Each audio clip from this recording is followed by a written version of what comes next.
Welcome back to my channel Spa Unfiltered. This is the channel where I talk about everything and good and bad that has to do with spa business, running a spa in New York City. I'm here to give you the whole thing, the real deal. Somebody said in my first video I look like crap. Well, sometimes I look like crap. It's not always butterflies and rainbows. I don't always get dolled up because sometimes I actually don't have the time. But this is how I look sometimes. I really do. I just like, sometimes you have to choose. Do you want to get sleep or I don't know, maybe. Anyway, today I want to talk to you about spa menu. Why it's important to create a very good strategic spa menu to make your business successful. Before I start, disclaimer, this is not a medical, legal, or financial advice. Okay? Spa menu is important because it can make or break your business. It really can. It needs to be very unique. It needs to be concise. It needs to be clear and offering stuff that actually works, right? So you don't want to offer some BS services that like are, just to put it there when you know that, I don't know if I can get a great results with that. That's one. Number two, you have to be good. You really have to be good at it. Whatever you put on the menu, you have to be like the master of it. So everybody that comes through your door and experiences that service, they have to be like, wow. So the way I experimented with these treatments, I actually gave a lot of treatments for free in the very beginning when I started. And I was just asking clients, how was it? And they were like, it was good. Good, it's not good. Just so you know. In the business thing, good, it means that it's mediocre. This is what people say when they want to be polite. It's good. We want people to say, oh my God, this was the best facial I've ever had. That's good. Okay? So experiment, do services on friends, on clients that you're close with, you have a good relationship with, and just ask for feedback. This is very, very valuable. Another thing I want to tell you is that do not offer services that you don't know how to perform. So for example, if you have a small business and you just hired another person and the person is doing like, let's say a buccal massage, right? If you don't know how to do it, but you want to like include it in your menu, the person quits next week, and then what? And you have like 7 facials booked with buccal massage. What are you gonna do? I've learned this the hard way, and my rule moving forward is I actually don't offer the services that I don't know how to perform, because you get stuck with it and it's hard to unwind. All right, mistakes. Mistake number one that I've made is that I wanted to be everything to everyone. Everybody says that, but it's true. So I think at some point I had like 20 services or 22 on my website, and that's a big mistake. First of all, it's too many. If you go on someone else's website and you see like a list of like 10 different types of facials, I'm lost. They lost me already. I don't, people have very short attention span. I don't want to read through this. Just give me like 3 things and I will pick one. So my recommendation is, and from my experience, is that narrowing down the services to maybe like 3 body treatments and 3 facials, 3 to 5, that's plenty. And that will also give you like a nice little opportunity to be good at something, right? Trying to be everything to everyone, it actually doesn't work. It didn't work for me, so I changed the menu I don't even know how many times over the years. So I always try to improve, right? But I always try to narrow it down. Less is more. It really is. Treatment descriptions, that's another important thing that I want to talk about. Treatment descriptions are important. When the mistakes that I made in the very beginning, I wanted to be smart. Nobody cares if I'm smart or not. People don't care. People want to get a good facial or good body treatments or whatever, right? Nobody cares if the words are smart or not.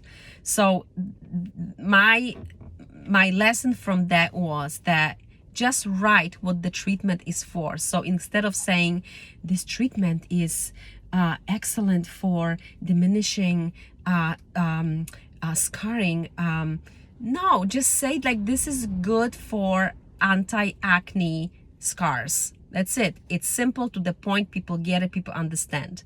The way I go around it is I have few friends who are not into spa industry at all, not beauty industry, they just don't care.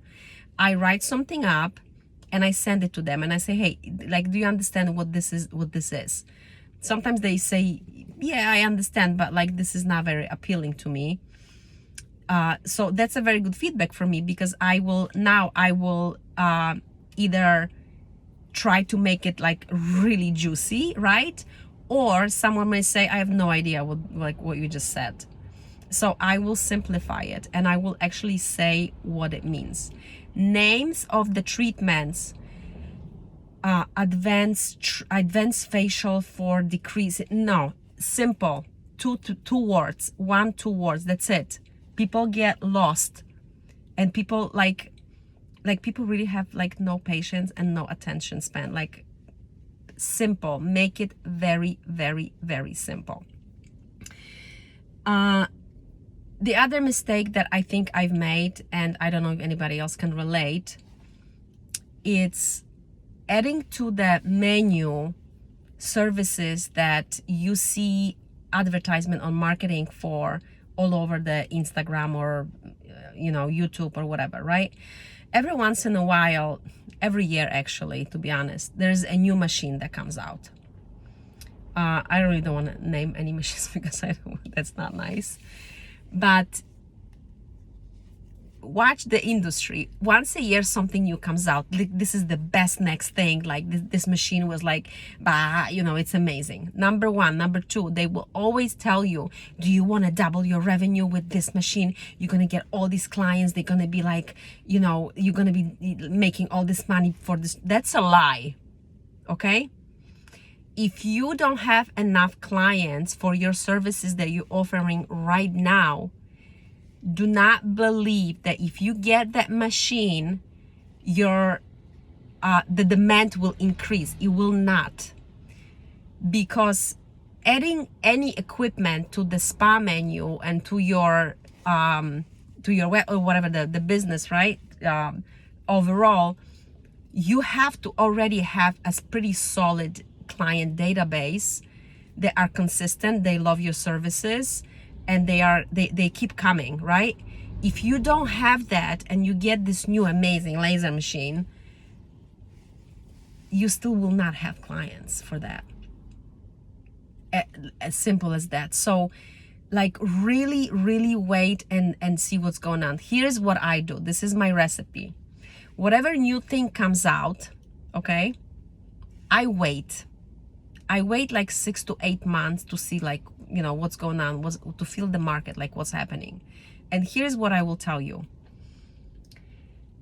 Clients come in, the clients that I'm close with. I mean, I've been in business for so long, so I have people like, I have clients that I'm like this, right?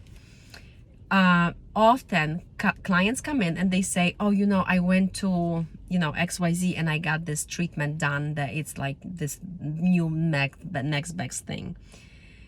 I kid you not, 80% of the time they say, and I say, how was it? And they say, it wasn't that good, right?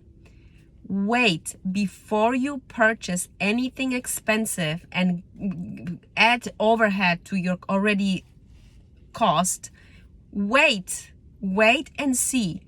If, for example, you have clients, if you get 3 asks a day of, like, if you have 100 clients in your database, right?